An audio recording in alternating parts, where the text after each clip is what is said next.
చిక్కుడుకాయ, గుమ్మడికాయ, వంకాయ, టమాటా, ఉల్లిగడ్డ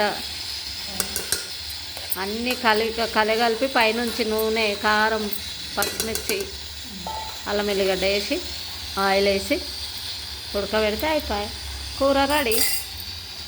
వంకాయ టమాటా రెడీ. ఇది కాల్చి పిసికే పచ్చి పులుసు.